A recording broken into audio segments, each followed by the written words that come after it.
नेहा की love story बनी सत्य घटना। नेहा का कैंपस प्लेसमेंट बीटेक खत्म होती ही एक प्रतिष्ठित मल्टीनेशनल कंपनी में हो गया। नेहा शुरू से ही होनहार रही थी। उसके पिता शहर के जाने माने व्यापारियों में गिने जाते थे।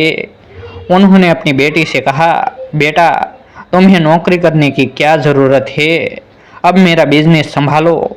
नेहा ने मुस्कुराते हुए कहा, पापा अभी मेरा मानना है कि कुछ साल नौकरी करके अनुभव ले लेना चाहिए, फिर आपके साथ व्यापार सीखूंगी। फिर उनके पिता भी मान गए। नेहा पहली बार घर से बाहर रहने जा रही थी, इसीलिए थोड़ी घबराई हुई थी और मम्मी पापा से दूर होने का दुख भी था। उसके माता पिता भी उदास थे, लेकिन पिता बोले, अरे ऐसे ही मजाक में एक साल निकल जाएगा। फिर दोनों उसे कंपनी कैंपस तक छोड़ने आए। नेहा मेहनती और कुशल थी, इसलिए जल्द ही उसे एक बड़े प्रोजेक्ट के लिए चुन लिया गया। उसने मम्मी पापा को खुशी की खबर दी कि उसे यूएस प्रोजेक्ट के लिए चुना गया है और अगले महीने उसे जाना होगा। उसके माता पिता बहुत खुश हुए, पर दिल ही दिल में बेटी को इतनी दूर भेजने को लेकर थोड़ी घबराहट थी। यूएस पहुंचने पर कंपनी कैंपस में ही उसके रहने का इंतजाम था और एक हफ्ते की ट्रेनिंग रखी गई थी। सुबह वह तैयार हुई, घुटनों तक की फ्रॉक पहनी, कमर तक लंबे रेशमी बाल खुले छोड़े। एक बार खुद को आईने में देखा, नोटबुक और पर्स उठाया और ट्रेनिंग हॉल की ओर बढ़ गई।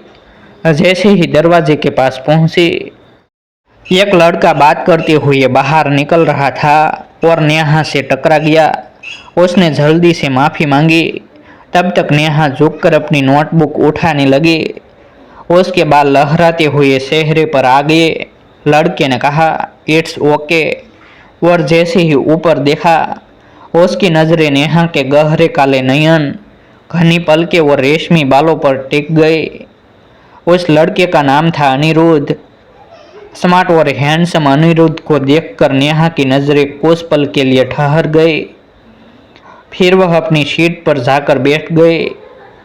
प्रोजेक्ट के लिए देश भर की ब्रांचों से योग्य और टैलेंटेड लोग चुने गए थे।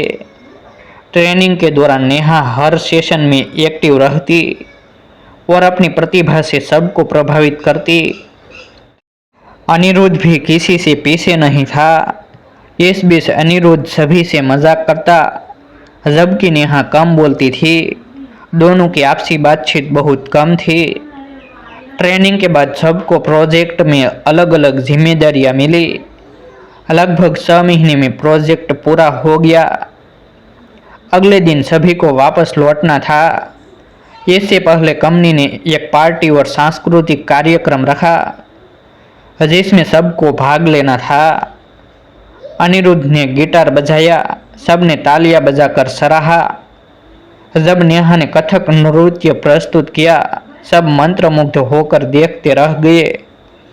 किसी ने कविता सुनाई तो किसी ने मिमिक्री करके सबको हंसाया। प्रोग्राम के बाद सब एक साथ खाना खाने लगे।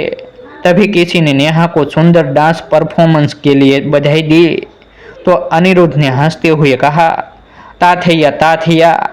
नेहा को बुरा लगा। वह चुपचाप प्लेट रखकर बाहर निकल गई और आंसू छुपाने लगी। लेकिन अनिरुद्ध ने देख लिया, वह भी उसके पीछे गया। स्विमिंग पूल के पास नेहा खड़ी थी और आंसू पोंछ रही थी। अनिरुद्ध ने पीछे से पूछा, क्या हुआ? नेहा ने कहा, कुछ नहीं। अनिरुद्ध ने उसका हाथ पकड़ा और कहा, मैं तो मजाक कर रहा था। नेहा ने कहा, जिससे दिल से प्यार करती हो उसका मजाक ही सबसे ज़्यादा शोभता है, और हाथ छुड़ा लिया। अनिरुद्ध वहीं खड़ा रह गया। नेहा कमरे में जाकर बहुत देर तक रोती रही। फिर पैकिंग पूरी की। सुबह जल्दी फ्लाइट थी। अगले दिन वह घर पहुंची। माँ को गले लगाकर रोने लगी। माँ ने डर कर पूछा, क्या हुआ बेटा? नेहा बोली, मैं आपसे इतने दिन कभी दूर नहीं रही, इसीलिए रोने लगी। फिर पापा ने कहा, और मुझसे दूर रहकर कोई फर्क नहीं पड़ा, तो उसने पापा को भी गले लगा लिया। फिर अपने को संभाला और सोचा, तुम्हारा प्यार तो एक तरफा था, तुमने कभी उससे कहा ही नहीं, तो उसका क्या दोष। रात को माँ बाप के साथ खाना खाया। पापा बोले, अब बहुत अनुभव हो गया, अब कहीं जाने की ज़रूरत नहीं, बाकी सब मुझसे सीखो। नेहा ने हामी भरी और पापा के ऑफिस जाने लगी। अब नेहा के लिए रिश्ते आने लगे। माँ बाप भी चाहते थे कि अब नेहा की शादी हो जाए। नेहा ने कुछ नहीं कहा, क्योंकि वह अपने एक तरफा प्यार का जिक्र करके माँ बाप को दुख नहीं देना चाहती थी। पिता ने पूछा, बेटा अगर कोई पसंद है तो बता दो, हम मिलेंगे उससे। नेहा बोली, पापा आपको जो ठीक लगे वही करिए। एक लड़के के माता पिता नेहा को देखने आए। पिता ने पूछा, लड़का नहीं आया? तो उन्होंने कहा, बेटा काम से बाहर गया है, अगले हफ्ते आएगा। हमें नेहा पसंद है, आप लोग हमारे बेटे से मिल लीजिए, फिर आपकी सहमति से रिश्ता तय करेंगे।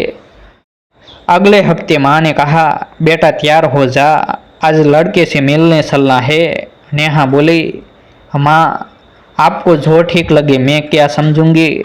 माँ बोली, बेटा लड़का भी तो तुम्हें देखना चाहेगा।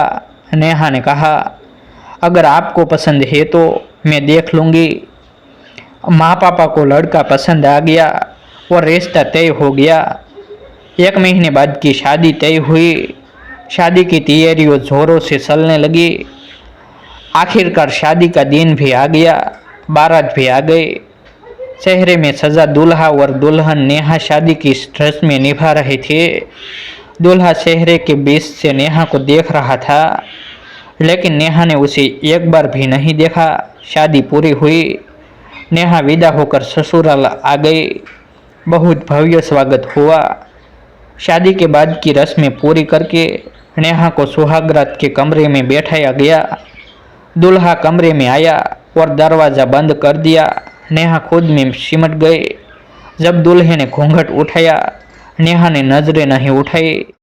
दूल्हा बोला, इतनी नाराजगी एक नज़र देखोगी भी नहीं अनिरुद्ध।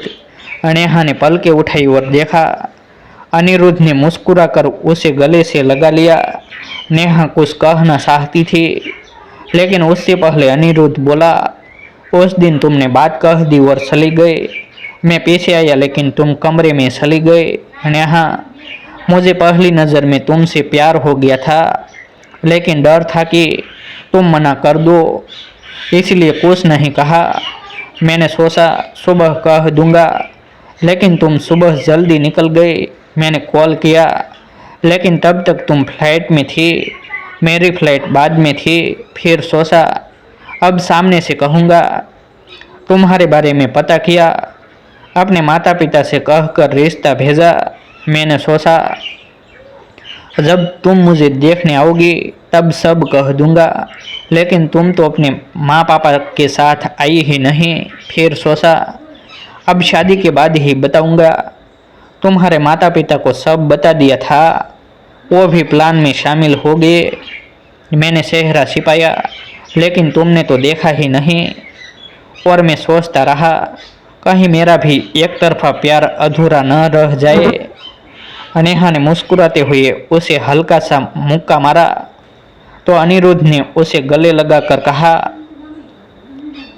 तो कैसी लगी मेरी प्लानिंग।